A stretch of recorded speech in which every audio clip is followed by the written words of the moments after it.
नमस्ते दोस्तों।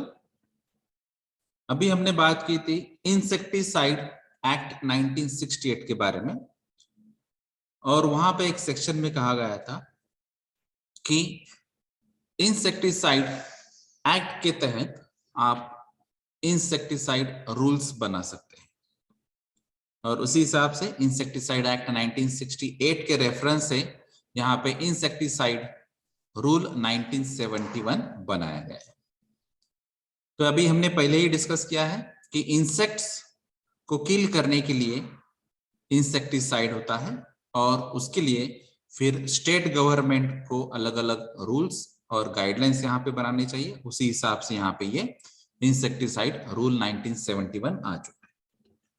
तो पहला जो रूल है वो जनरल, जैसे कि इसको इंसेक्टिसाइड रूल 1971 कहा जाता है।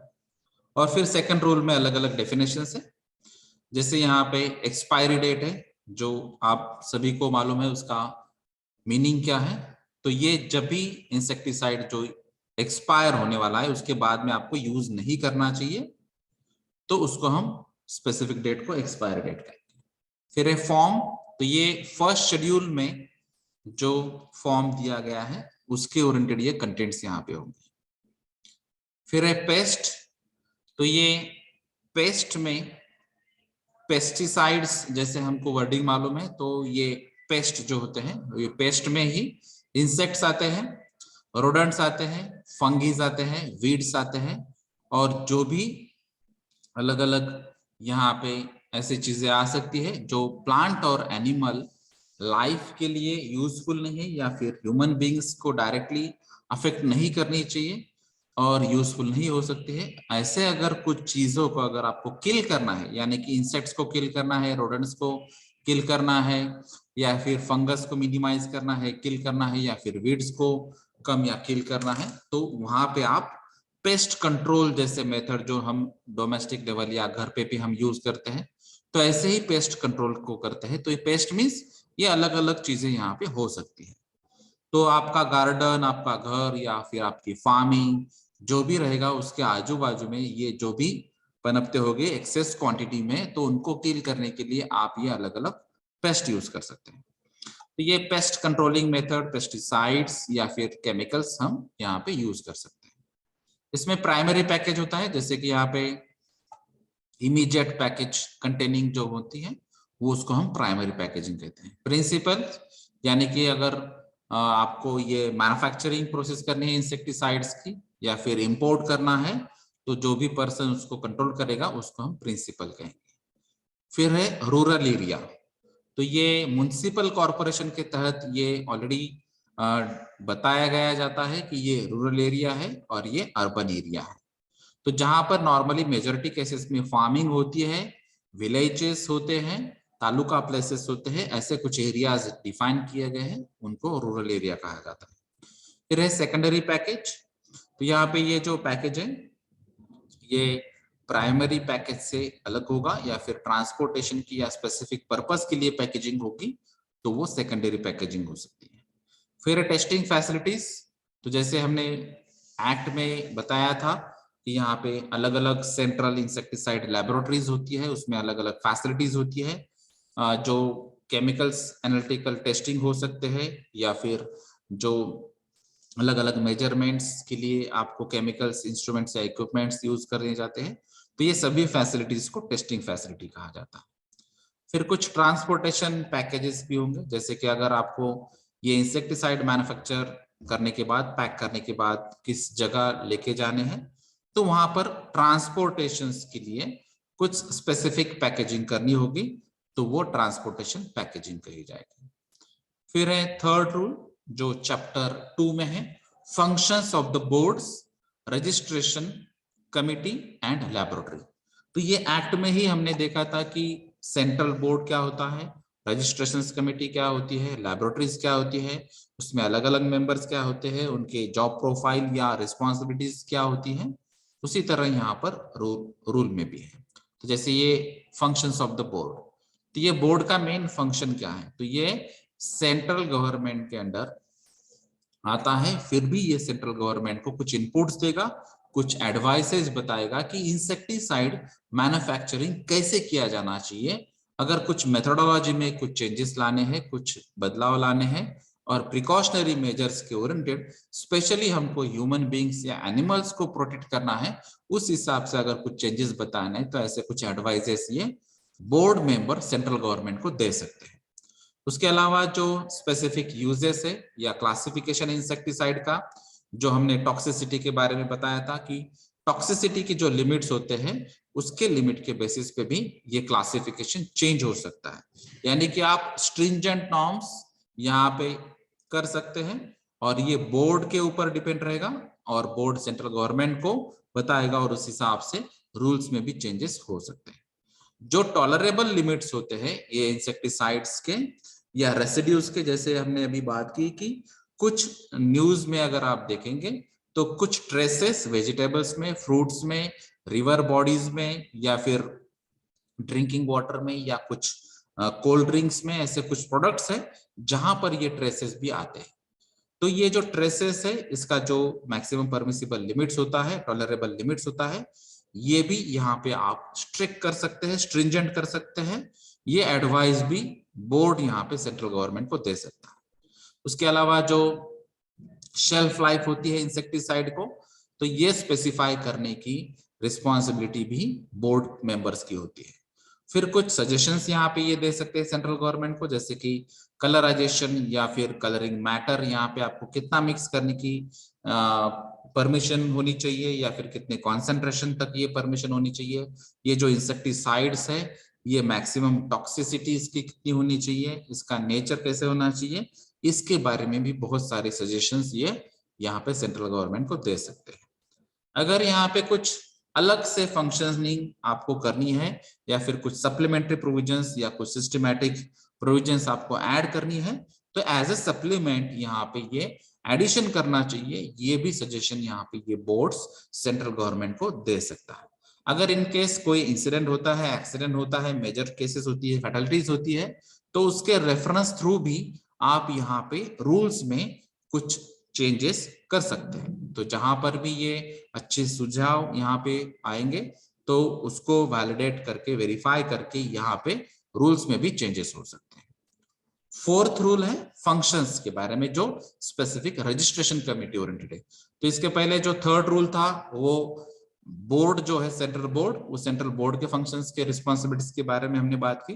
तो ऐसे ही रजिस्ट्रेशन कमेटी में कुछ रिस्पॉन्सिबिलिटी रखते हैं, जैसे कि यहाँ पे स्पेसिफिक जो हमने अभी प्रिकॉशनरी मेजर्स की बात की, तो यहाँ पे पॉइजनिंग होने के चांसेस होते हैं, जैसे कि ह्यूमन बीइंग्स में या फिर जो एनिमल्स है उनमें पॉइजनिंग के चांसेस होते हैं, जैसे कि फूड्स में या आपके इंटेस्टाइन्स में ये कुछ इंसेक्टिसाइड्स के ट्रेसेस पाए जाने के बाद पता चलता है कि ये किस मीडिया थ्रू यहाँ पे ये पॉइजनिंग हो चुकी है।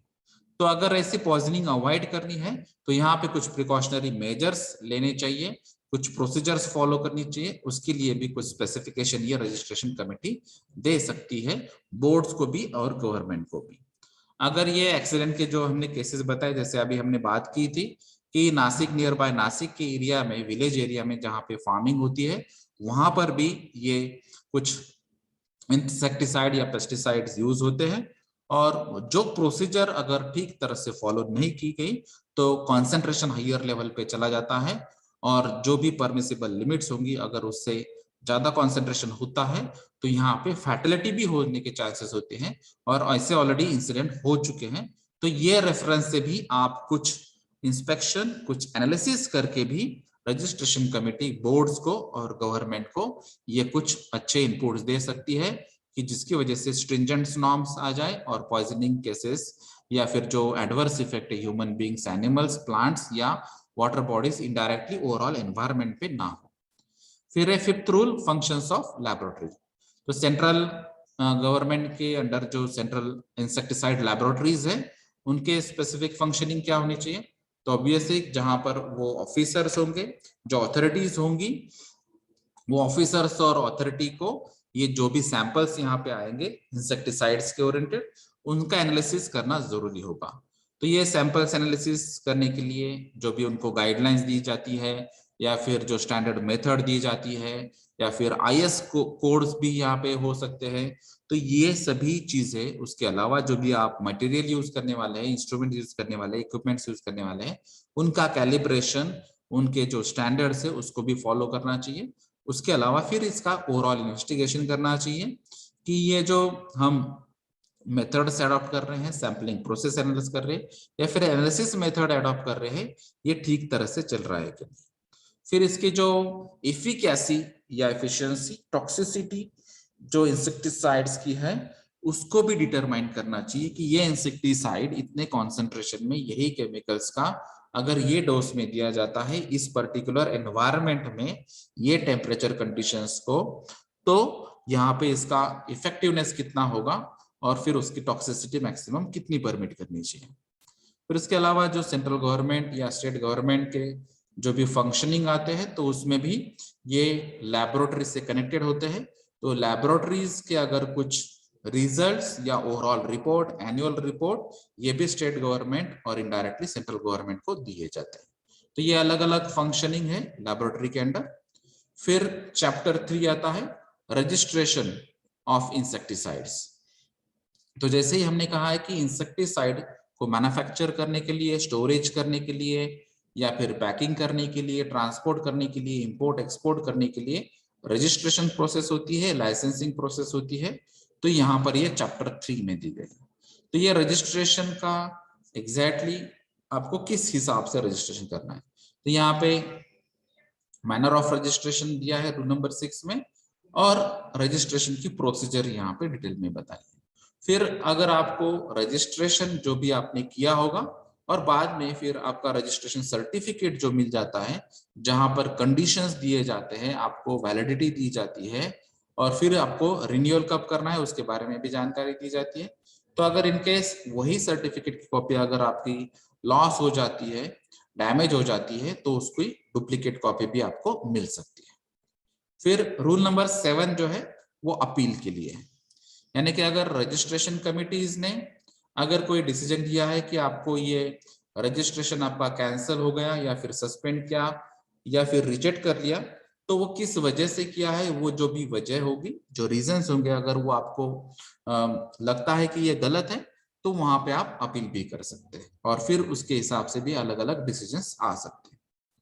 फिर है rule number 8, manner of publication of refusal और रजिस्टर और कैंसिलेशन।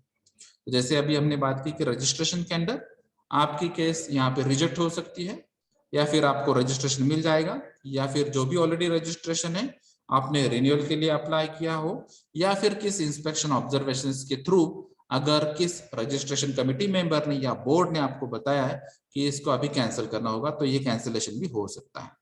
तो ये अलग अलग चीजें जो है ये यहाँ पे रूल नंबर 8 के अंदर आ जाएगी, जो रजिस्ट्रेशन, कैंसिलेशन, रिफ्यूजल या रजिस्ट्रेशन के बारे में आ सकते हैं। फिर है चैप्टर 4 जो है ग्रांट ऑफ लाइसेंस। तो ये मैन्युफैक्चर करने के लिए, इंसेक्टिसाइड मैन्युफैक्चर करने के लिए लाइसेंस की जरूरत होगी, या फिर आपको सेल करना है उसके लिए भी लाइसेंस की जरूरत होगी। अगर यहाँ पे सेग्रीगेशन और डिस्पोजल है या फिर जो एक्सपायरी पेस्टिसाइड्स होते हैं, तो एक्सपायर्ड जो पेस्टिसाइड्स होते हैं उसको आइसोलेट करने के लिए, अलग करने के लिए, या फिर उसको डिस्पोज करने के लिए भी यहाँ पे मेथड अडॉप्ट होगी, और ये भी आपको अगर करना है तो उसके लिए भी स्पेसिफिक लाइसेंस की जरूरत होगी। फिर जो सल्फर ओरिएंटेड जो प्रोडक्ट्स होते हैं उसके लिए स्पेसिफिक प्रोविजन है, जैसे यहाँ पे रूल नंबर 10B में दी गई है। तो जो इंसेक्टिसाइड्स में सल्फर ओरिएंटेड या डेरिवेटिव्स है या फॉर्मुलेशंस है, तो वहां पर एक स्पेसिफिक लाइसेंस भी आपको मिल लगेगा। जैसे कि यहाँ पे जो भी थेफ्ट होते हैं, यानी कि चोरी हो जाती है अगर इंसेक्टिसाइड्स की और सल्फर ओरिएंटेड होती है, तो यहाँ पे उसको अलग से आपको पुलिस केस करनी होगी, एफआईआर दायर करनी होगी, क्योंकि ये चीजें जो है उसका मिसयूज भी हो सकता है, और फिर यहाँ पे पॉइजनिंग केसेस या फैटलिटीज के या किलिंग की केसेस भी यहाँ पे हो सकती है। तो इसके लिए अलग से प्रोविजन दी गई है कि आपको अगर सेल करना है या फिर आपका जो प्रोडक्ट है वो एक्सपायर हो चुका है, उसकी डिस्पोजल टेक्निक, उसको हैंडल करने के लिए टेक्निक, और अगर चोरी हो चुकी है तो आपको पुलिस स्टेशन में जाके आपको पुलिस अथॉरिटीज को ये कंप्लेन दायर करनी होगी। उसके अलावा है 10C, तो ये है प्रोहिबिशन अगेंस्ट सेल और storage of insecticide in certain places. तो कुछ प्लेसेस में जैसे कि अभी जो नॉर्मली होता है तो शॉप्स होते हैं ये स्पेशली इंसेक्टिसाइड्स के लिए। उसके अलावा अगर आपको कहीं पे गोडाउन रखना है, कोई स्टोरेज करना है, तो उसके लिए भी आपको परमिशन लेनी होगी। तो ये जो परमिशन है, तो उसके परमिशन मिलने के पहले जो भी प्रोविजन या फैसिलिटीज आपको प्रोवाइड करनी चाहिए, वो फैसिलिटीज आपको वहां पे रखनी होगी और उसके बाद में ही आपको ये परमिशन मिलेगी। फिर रूल नंबर 11 बात करता है ड्यूरेशन, लाइसेंस का कितना होगा, और फिर एक्सपायरी अगर होती है या फिर रिन्यूअल होता है या फिर अगर सस्पेंड किया है आपका लाइसेंस, तो उसके बारे में ये अलग अलग यहाँ पे रूल है। जैसे कि कंडीशंस क्या होगी लाइसेंस में, आपको ये लाइसेंस मैन्युफैक्चरिंग के लिए दिया गया है या फिर सेलिंग के लिए दिया गया है या स्टोरेज के लिए या ट्रांसपोर्ट के लिए, कितनी क्वांटिटी के लिए दिया गया है, उसका ड्यूरेशन क्या है, ये सभी कंडीशंस यहाँ पे दी जाती है। उसके अलावा अगर यहाँ पे लाइसेंस में कुछ चेंजेस हो चुके हैं या फिर अमेंडमेंट हो चुकी है या फिर ट्रांसफर करना है आपको लाइसेंस, या फिर कहीं पे कैश मेमो इशू करना है या फिर रिकॉर्ड्स जो होते हैं मेंटेनेंस के, उसके अगर आपको मेंटेन करना है, तो उसके लिए ये 11 to 15 तक ये अलग अलग रूल्स यहाँ पे दिए गए हैं। उसके अलावा है चैप्टर 5 जो बात करता है पैकिंग और लेबलिंग के बारे में। तो यहाँ पर हमने इंसेक्टिसाइड एक्ट में बताया था कि पैकिंग और लेबलिंग के लिए स्पेसिफिक गाइडलाइंस दिए हैं और रूल्स में इसका डिटेलिंग दिया गया है। तो जैसे कुछ जो इंसेक्टिसाइड से उनको बैन किया गया है और जो भी इंसेक्टिसाइड परमिटेड है उनको भी कुछ गाइडलाइंस है स्पेसिफिकली कि प्राइमरी पैकेज क्या होना चाहिए, सेकेंडरी पैकेज क्या होना चाहिए, उसमें एग्जैक्टली ये इंसेक्टिसाइड मैन्युफैक्चर करने वाली बैच कौन सी है, उसका एग्जैक्टली डेट क्या है, एनालिसिस क्या हो चुका है, उसके कॉन्सेंट्रेशन यहाँ पे क्या है, किसने ये मैन्युफैक्चर किया है, कितनी क्वांटिटी में है, और अगर यूनाइटेड नेशंस का यहाँ पे लेबल लागू होता है तो वो लेबल भी आपको सिंबल यहाँ पे यूज करना होगा, जिससे जनरल या कॉमन पर्सन को भी पता चलेगा कि ये इंसेक्टिसाइड की वजह से क्या प्रॉब्लम हो सकता है। तो जो भी यहाँ पे पैकेजिंग होता है, लेबलिंग होता है, उसके बाद में यहाँ पे आपको लिफलेट यानी कि ऐसी पर्ची होगी जो आपको गाइड करेगी कि ये जो मटेरियल हमने यूज किया है या सब्सटेंस हमने फॉर्म किया है, मैन्युफैक्चर किया है, तो उसके डिटेल्स, और इनकेस अगर ये ह्यूमन बींग्स या एनिमल्स के अंदर जाता है, बॉडी में एंटर करता है, तो उसके ओरिएंटेड आपको अलग अलग प्रिकॉशनरी मेजर्स क्या लेने चाहिए, या फिर फर्स्ट एड क्या लेना चाहिए, या फिर अगर ये एनवायरनमेंट में जाता है तो उसके लिए आपको क्या एक्शन लेना चाहिए, और ये नहीं होना चाहिए उसको फिर कॉशंस क्या क्या करने चाहिए, या फिर आपको पर्सनल प्रोटेक्टिव इक्विपमेंट क्या यूज करनी चाहिए, ऐसे बारे में जो भी जानकारी होगी ये सब डिटेल यहाँ पे लिफलेट में दी जाती है। फिर है 19 मैनर ऑफ लेबलिंग। तो जो अभी हमने लेबलिंग की बात की, तो वहां पे प्रिंटिंग फॉर्म में, रिटन फॉर्म में, या फिर जो इंडेलिबल इंक होती है जो इजीली वहां पे मैनेज नहीं होगी, ऐसे इंक भी यहाँ पे यूज हो सकती है, लेकिन जो भी लेबल होगा आपको क्लियरली दिखाई देना चाहिए, ये मेन इसका इंटेंशन है।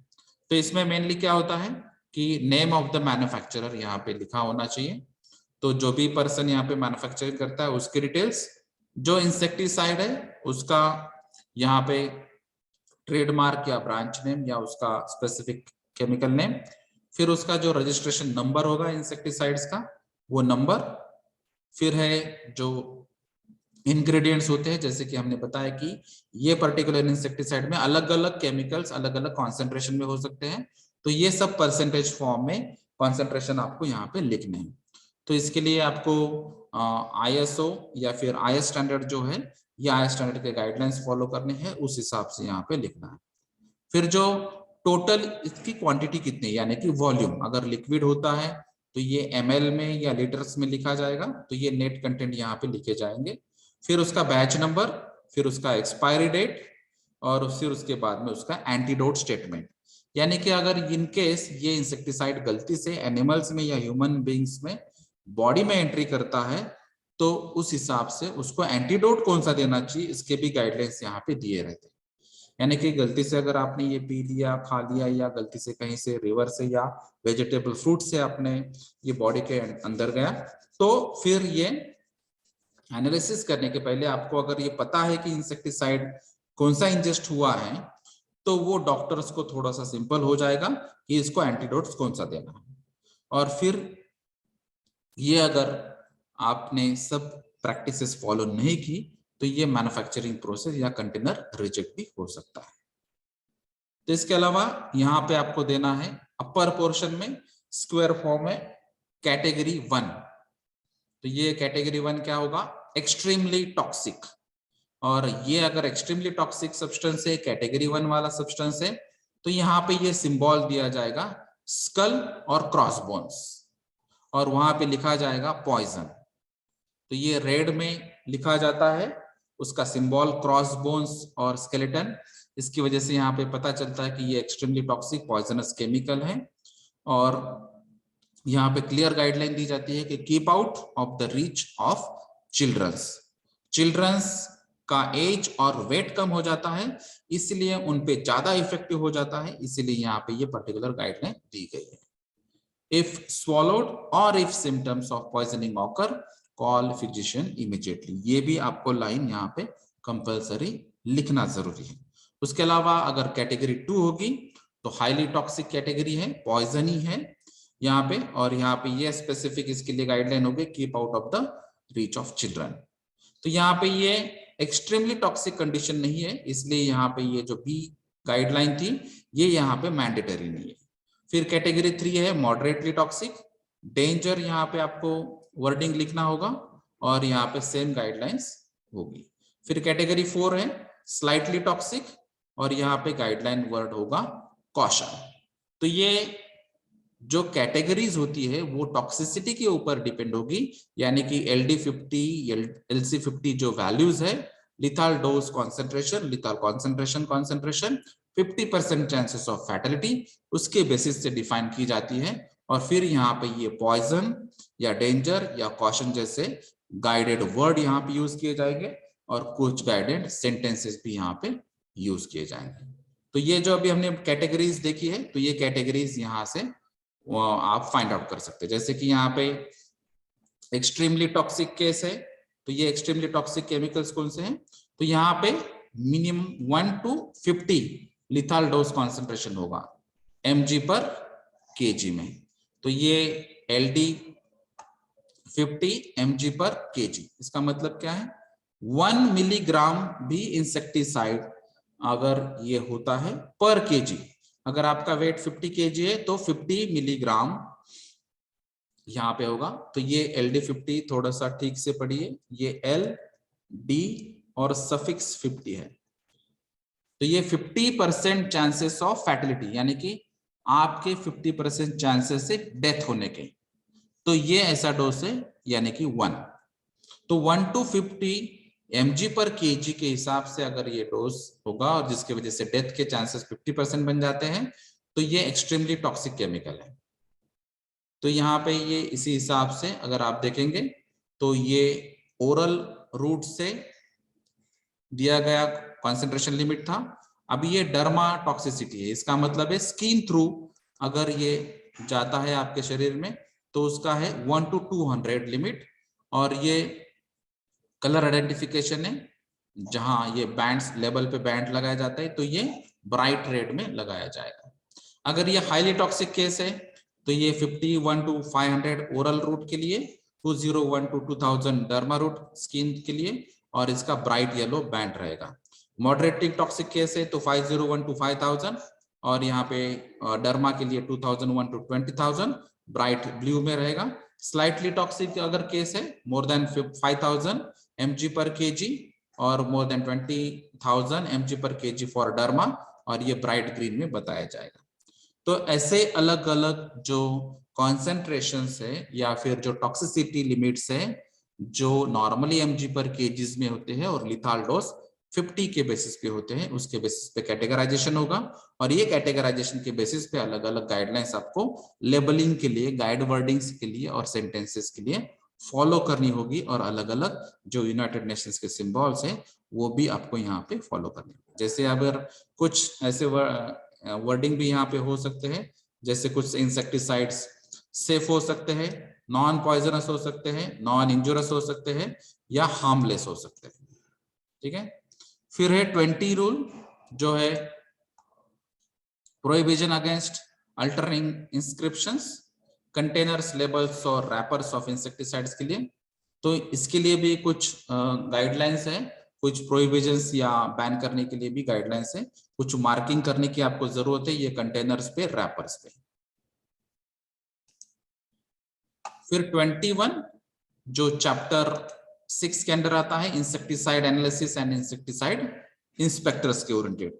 तो अभी हमने एक्ट में जो बात की वही बातें यहाँ पे है। तो यहाँ पे अभी स्पेसिफिक जो हमने बताया था वहां पे कि क्वालिफिकेशन रिक्वायरमेंट होती है, तो क्वालिफिकेशन की डिटेल्स यहाँ पे दी, जैसे कि यहाँ पे एग्रीकल्चर ग्रेजुएट या फिर साइंस ग्रेजुएट विथ केमिस्ट्री या स्पेशल सब्जेक्ट केमिस्ट्री ओरिएंटेड अगर रहेगा तो यहाँ पे ये मिनिमम क्वालिफिकेशन रिक्वायर है इंसेक्टिसाइड एनालिस्ट के लिए। और जो लैबोरेटरीज होती है, जो सेंट्रल गवर्नमेंट इंसेक्टिसाइड लैबोरेटरीज होती है, तो ये रिकॉग्नाइज लैबोरेटरीज में ही आपको काम करना है एनालिसिस का। तो ये एडिक्वेट ट्रेनिंग लेना भी आपको जरूरी है इंसेक्टिसाइड एनालिसिस का। उसके अलावा जो इंसेक्टिसाइड एनालिस्ट को पावर्स दी गई है, जैसे हमने एक्ट में बताए गए थे, उसी हिसाब से यहाँ पर रूल्स में भी बताया है कि इंसेक्टिसाइड एनालिस्ट कोई भी सैंपल लेके यहाँ पे एनालिसिस कर सकता है और उसके रिपोर्ट्स रजिस्ट्रेशन कमिटीज या बोर्ड या स्टेट गवर्नमेंट को वो भेज सकता है। उसके अगर ड्यूटीज के बारे में अगर आपको देखना है तो पर्टिकुलर टाइम में ही आपको ये कुछ एनालिसिस करके ही आपको रिपोर्ट्स बनाने हैं और उसका सबमिशन करना है। इन केस अगर कोई पर्टिकुलर इंसिडेंट होता है, एक्सीडेंट होता है, फैटलिटीज होती है, सीवियर केस हो जाती है, तो वहां पर एनालिसिस कम से कम टाइम में करके आपको स्टेट गवर्नमेंट या ऑथोरिटीज को वो सबमिट करना है। ये इंसेक्टिसाइड एनालिस्ट की ड्यूटी होगी। फिर है चैप्टर 6 जो एनालिसिस के बारे में बात करता है, इंसेक्टिसाइड इंस्पेक्टर्स के बारे में बात करता है। तो ये जो सैंपल से ये सैंपल कलेक्शंस करना और उसके बाद में लैबोरेटरीज में एनालिसिस करना। फिर अगर इसको अगर चार्जेस होंगे, जैसे कि टेस्टिंग के लिए चार्जेस होते हैं या फिर एनालिसिस के चार्जेस होते हैं या फिर सैम्पलिंग के चार्जेस होते हैं, तो ये चार्जेस जो भी टाइम टू टाइम अमेंडमेंट हो चुकी है उसके हिसाब से आपको ये फी पेएबल होगी। तो ये फी कलेक्शंस भी आपको करना होगा। फिर जो बातें अभी हमने कही है, जैसे इंसेक्टिसाइड एनालिस्ट के लिए थी, उसी हिसाब से इंसेक्टिसाइड इंस्पेक्टर जो है उसका भी क्वालिफिकेशन नियर अबाउट सिमिलर है, जो ग्रेजुएशन एग्रीकल्चर में या साइंस में विथ केमिस्ट्री सब्जेक्ट या फिर पर्टिकुलर एडिक्वेट फील्ड एक्सपीरियंस अगर उसको होता है तो वो भी इंसेक्टिसाइड इंस्पेक्टर यहाँ पे बन सकता है। उसके भी ड्यूटीज जो है इंस्पेक्टर की, जो हमने एक्ट में पढ़ी थी उसी हिसाब से है। तो जहां पर भी इंसेक्टिसाइड्स ओरिएंटेड एक्टिविटीज होती है तो उसको इंस्पेक्शन करना, उसका ऑब्जर्वेशन करना, जहां पर उसको अगर सैंपलिंग के लिए या स्टोरेज के लिए, लेबलिंग के लिए, पैकिंग के लिए अगर गाइडलाइन प्रोवाइड करने की जरूरत होती है तो ये इंस्पेक्टर की ड्यूटी होगी कि ये सभी गाइडलाइंस उनको बतानी चाहिए। उसके अलावा जो मैन्युफैक्चरिंग एक्टिविटीज होती है इंसेक्टिसाइड ओरिएंटेड, तो उसका इंस्पेक्शन करना ये भी इंस्पेक्टर की ड्यूटी होगी। अगर वो गाइडलाइंस जो दी गई है अगर वो फॉलो नहीं होती है तो उसके लिए भी गाइडलाइंस देना ये इंस्पेक्टर की ड्यूटी होगी। फिर अगर कुछ इंफॉर्मेशन ऐसी होती है, अगर कुछ केसेस में या इंसेक्टिसाइड्स के इंसिडेंट्स की वजह से या फिर कुछ रेफरेंस की वजह से सेंट्रल गवर्नमेंट या स्टेट गवर्नमेंट ने कुछ केमिकल्स पे अगर बैन लगाई है तो वो भी इंफॉर्मेशन डिस्क्लोज करना ये भी ड्यूटी इंसेक्टिसाइड इंस्पेक्टर की होती है। तो उसके लिए कुछ एक्टिविटीज के लिए अलग अलग फॉर्म्स होते हैं, फॉर्म्स के कंटेंट्स क्या होते हैं, उसका इंपॉर्टेंस क्या है, जैसे कि यहाँ पे फॉर्म नंबर X है, या फिर सेलिंग के लिए कुछ स्पेसिफिक फॉर्म होता है, आपको कुछ रूल्स फॉलो करने होते हैं। इन केस अगर कोई एक्टिविटीज ठीक से नहीं होती है तो वो सीज हो सकती है, वो बैन हो सकती है, तो उसके लिए भी कुछ अलग फॉर्म्स होते हैं। अगर आपको ये सैंपल्स लेके जाने हैं तो सैम्पलिंग्स के लिए भी कुछ स्पेसिफिक फॉर्म्स या कंटेंट्स होते हैं। तो ये सब अलग अलग फॉर्मेट जो है ये रूल नंबर 30, 31, 32, 33 में दिए हैं। और डिस्पैच के लिए सैंपल डिस्पैच या फिर टेस्ट या एनालिसिस का जो रिपोर्ट होता है उसके लिए भी अलग से फॉर्म्स है, ये भी रूल नंबर 34 में दिया है। फिर है चैप्टर 7 जो ट्रांसपोर्टेशन या स्टोरेज के लिए बात करता है, तो यहाँ पे जो मोड ऑफ ट्रांसपोर्ट हो सकता है बाय रोड या बाय रेल या बाय वाटर। तो आप किसी भी मोड से ट्रांसफर किए उसके लिए अलग अलग से गाइडलाइंस होती है। जैसे यहाँ पे पैकिंग के लिए या स्टोरेज के लिए अगर रेल से आप कर रहे हैं तो मेन में जो भी आपकी अपेक्स बॉडी होगी जहां से परमिशन लेना है वो होगी यहाँ पे मिनिस्ट्री ऑफ रेलवेज। तो मिनिस्ट्री ऑफ रेलवेज ने अलग अलग गाइडलाइंस यहाँ पे बनाई है, उसी हिसाब से आपको रेल टैरिफ लगेगा, फीस या जो भी पेमेंट करना है वो भी करना है, और जो प्रिकॉशनरी मेजर से पैकिंग गाइडलाइन से लेबलिंग गाइडलाइन से उसको भी आपको फॉलो करना है। सबसे इंपॉर्टेंट बात ये होती है यहाँ पे कि जो भी फूड स्टफ्स होते हैं यानी कि फूड मटेरियल या फिर एनिमल फीड्स जो होते हैं इनके साथ ये इंसेक्टिसाइड आपको स्टोर नहीं करना है, तो इसके लिए यहाँ पे पाबंदी है। फिर जो इंसेक्टिसाइड्स के कुछ कंटेनर्स ऐसे हो सकते हैं जहां से लीकेजेस के चांसेस हो सकते हैं, तो ऐसे ट्रांसपोर्ट करने के लिए जो कंटेनर्स होते हैं उसका आपको ठीक से ध्यान रखना है, क्योंकि अगर ये लीक होता है तो दूसरे मटेरियल के साथ ये रिएक्ट हो सकता है या फिर उसके जो कंटेमिनेंट्स है ये अलग अलग सरफेसेस पे जा सकते हैं जहां से आपको फूड पॉइजनिंग के चांसेस भी बढ़ जाते हैं। फिर है रूल नंबर 36 जो स्टोरेज ऑफ इंसेक्टिसाइड्स के अलग अलग कंडीशंस के बारे में बात करता है। तो ऑब्वियस है कि ये जहां पर भी आप स्टोर करने वाले हैं तो ये उसकी जो बिल्डिंग है उसका जो बिल्ट है वो स्ट्रांग होना चाहिए, ड्राई होना चाहिए, और वहां पे वेंटिलेशन अच्छा होना चाहिए, क्योंकि कुछ चीजों में यहाँ पे अगर कॉन्सेंट्रेशन की बात करेंगे तो अगर एयर हम एक्सेस में प्रोवाइड करेंगे तो ही सफिशिएंट वेंटिलेशन यहाँ पे प्रोवाइड हो सकता है, और इसके लिए आपको स्पेस भी अच्छी लगेगी। तो ये जितना भी आपका स्टोरेज क्वांटिटी होगा उसके प्रोपोर्शन में आपको वेंटिलेशन के हिसाब से स्टोरेज की स्पेस भी आपको देखनी होगी, उसकी कंडीशंस भी अच्छी रखनी होगी। फिर है चैप्टर 8 जो बात करता है प्रोटेक्टिव क्लोथिंग के बारे में, या फिर जो भी आप इक्विपमेंट यूज करते हैं, फैसिलिटीज प्रोवाइड करते हैं वर्कर्स को जो मैन्युफैक्चरिंग के लिए यहाँ पे काम करते हैं, तो उनका मेडिकल टेस्ट करवाना जरूरी है, आपको एनुअली भी करना है, और इनकेस अगर वो कहीं कंप्लेन करता है तो उस टाइम भी आपको मेडिकल एग्जामिनेशन करना जरूरी होता है। तो अगर फूड पॉइजनिंग के केसेस होते हैं या फिर कोई सिम्टम्स पॉइजनिंग के ओरिएंटेड होते हैं तो मेडिकल एग्जामिनेशन करने के लिए आपको यहाँ पे फैसिलिटीज प्रोवाइड होनी चाहिए, और फिर जो भी उसका रिजल्ट आता है उसके बेसिस पे ट्रीटमेंट भी देना जरूरी है। तो ये रूल नंबर 37 में बताया है। फिर अगर इनकेस कुछ फर्स्ट एड मेजर की रिक्वायरमेंट होती है, तो अगर बाय मिस्टेक आपने इंजेस्ट किया या रेस्पिरेशन थ्रू गया, तो यहाँ पे फर्स्ट एड ट्रीटमेंट एग्जैक्टली क्या होनी चाहिए इसके बारे में भी यहाँ पे कोई आईएस स्टैंडर्ड आप फॉलो कर सकते हैं।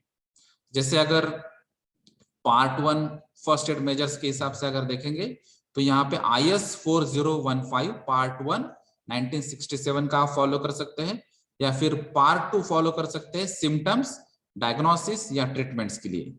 तो ये अलग अलग IS स्टैंडर्ड्स में यहाँ पे बताए कि आपको फर्स्ट एड प्रोसेस क्या फॉलो करनी चाहिए उसके बारे में। अगर ये वर्कर्स ने ये फॉलो नहीं किया तो वहां पे इमरजेंसी वहां पे हो सकती है मेडिकल ओरिएंटेड। तो ये फर्स्ट एड ट्रीटमेंट के बारे में जानकारी होनी चाहिए। फर्स्ट एड ट्रीटमेंट के ओरिएंटेड जो ट्रेनर होते हैं वो भी यहाँ पे होने चाहिए, और उसके बाद में ही ये प्रॉपर फर्स्ट एड ट्रीटमेंट हो सकती है। फिर है 39 रूल जो है प्रोटेक्टिव क्लोथिंग के बारे में। तो जैसे अभी हमने बताया कि जो भी इंसेक्टिसाइड ओरिएंटेड जो भी एक्टिविटीज होती है, तो ये एक्टिविटीज फॉलो करते टाइम आपको अलग अलग एप्रॉन्स की जरूरत हो सकती है, हैंड ग्लोव्स की जरूरत हो सकती है, या फिर फुल बॉडी एप्रॉन्स की भी जरूरत हो सकती है। तो ये ओवरऑल बॉडी प्रोटेक्ट करने के लिए आपको ये क्लोथिंग यूज करनी होगी। और फिर जो कंटेमिनेशन के चांसेस है, तो ये कंटेमिनेशन के चांसेस आपको अवॉइड करने चाहिए। अगर यहाँ पे पाउडर फॉर्म में आप यूज कर रहे हैं या फिर कुछ वेपर्स यहाँ पे जनरेट हो सकते हैं, तो उसके लिए आपको रेस्पिरेटरी या पर्सनल प्रोटेक्टिव इक्विपमेंट जो डिवाइसेस होते हैं जैसे कि गैस मास्क होगा यहाँ पे, या एयर प्यूरिफाइंग रेस्पिरेटर हो सकता है, या फिर ऑक्सीजन सिलेंडर्स हो सकते हैं, ऐसी चीजें भी आपको यहाँ पे शायद यूज करनी होगी। तो ये कंडीशन पे डिपेंड होगा कि आप कौन से केमिकल्स यूज कर रहे हैं, किस क्वांटिटी में यूज कर रहे हैं, किस मेथड से यूज कर रहे हैं, और यहाँ पे अलग अलग ट्रीटमेंट मेथोडोलॉजी भी क्या है। तो उसके बेसिस पे आपको अलग अलग ये पर्सनल प्रोटेक्टिव इक्विपमेंट और प्रोटेक्टिव क्लोथिंग यूज करनी चाहिए। इसके लिए गाइडलाइंस रूल नंबर 39 में दी। और जैसे अभी हमने बात की कि रेस्पिरेशन ओरिएंटेड अगर आपको डिवाइसेस यूज करने हैं तो उसके लिए रूल नंबर 40 में ये गाइडलाइन दी गई कि कहीं जगह आपको केमिकल कार्ट्रिज रेस्पिरेटर, कहीं जगह सप्लाइड एयर रेस्पिरेटर, कहीं जगह demand flow type of respirator, और कहीं जगह आपको फुल फेस या half face gas mask with canister type, ये भी आपको यूज करना पड़ सकता है। फिर है रूल नंबर 41 जो मैन्युफैक्चरर ओरिएंटेड गाइडलाइंस बताता है कि आपको जो भी परमिशंस मिली है, लाइसेंस मिला है, तो वहां पर आपको जिस क्वांटिटी में बताया गया उसी क्वांटिटी के अंदर, परमिसिबल लिमिट्स के अंदर ही आपको मैन्युफैक्चरिंग करना है। लेकिन जो भी आप केमिकल्स यूज करते हैं, तो अगर इनकेस ये इंजेस्ट होता है या स्किन थ्रू जाता है या रेस्पिरेशन थ्रू जाता है, तो उसके ओरिएंटेड एंटीडोट्स क्या है और ये एंटीडोट्स की अवेलेबिलिटी भी आपके पास होनी चाहिए। उसके अलावा जो फर्स्ट एड ट्रीटमेंट है, तो फर्स्ट एड ट्रीटमेंट ये केमिकल के लिए स्पेशली जो मेडिसिन यूज करनी चाहिए, ये मेडिसिन की अवेलेबिलिटी भी आपके पास होनी चाहिए। तो ये अलग अलग रिस्पॉन्सिबिलिटीज हैं मैन्युफैक्चरिंग की। फिर है ट्रेनिंग ऑफ वर्कर्स। तो जैसे ही ये वर्कर को सबसे इंपॉर्टेंट बात मालूम होनी चाहिए कि हम जो केमिकल्स यूज कर रहे हैं ये इंसेक्टिसाइड है और ये पॉइजनस कैटेगरी या डेंजर कैटेगरी के हो सकते हैं, और ये हैंडल करने के लिए आपको स्पेसिफिक ट्रेनिंग की जरूरत है। नॉर्मल जो मटेरियल या सब्सटेंसेस हैंडल करते हैं इंजीनियरिंग इंडस्ट्रीज में, उसके अलग तरीके से आपको ये हैंडल करने होंगे और उसके लिए अलग अलग प्रिकॉशनरी मेजर्स भी आपको लेनी होगी। तो इसके लिए स्पेशल ट्रेनिंग देनी होगी वर्कर्स को। यहाँ पे कुछ स्प्रेइंग मैकेनिज्म की बात भी हम कर रहे थे अभी इंसेक्टिसाइड्स एक्ट के डिस्कशन में, तो उसी हिसाब से यहाँ पे रूल नंबर 43 में भी ये एरियल स्प्रेइंग ऑपरेशंस दिए गए। तो जैसे अभी हमने बात की थी कि नासिक नियर बाय नासिक में कुछ फार्मिंग्स में स्प्रेइंग करते टाइम, जैसे कि इंसेक्टिसाइड हम स्प्रे करते हैं, तो उस टाइम आपको अगर पर्टिकुलर वो ऑपरेटर या फार्मर को उसकी मेथड मालूम नहीं होगी, तो वहां पे ये पॉइजनस केस हो सकती है, पॉइजनिंग की केस हो सकती है, वहां पे अनकॉन्शियसनेस या सीवियर केसेस में डेथ भी हो सकती है, और ऑलरेडी ऐसे इंसिडेंट हो चुके हैं। और इसीलिए यहाँ पे ये रूल में गाइडलाइंस दिए हैं कि अगर आपका एयर पे स्प्रेइंग मैकेनिज्म आप ऑपरेशन कर रहे हैं, इंसेक्टिसाइड यूज कर रहे हैं, तो ये इसके लिए आपको ये पर्टिकुलर जो प्रोविजंस होती है, जैसे कि यहाँ पे एरिया का मार्किंग करना जरूरी है जिस एरिया में आप काम कर रहे हैं, या फिर जो ऑपरेटर्स है तो वो अप्रूव्ड इंसेक्टिसाइड ही यूज कर रहे हैं, ये भी आपको ध्यान रखना है।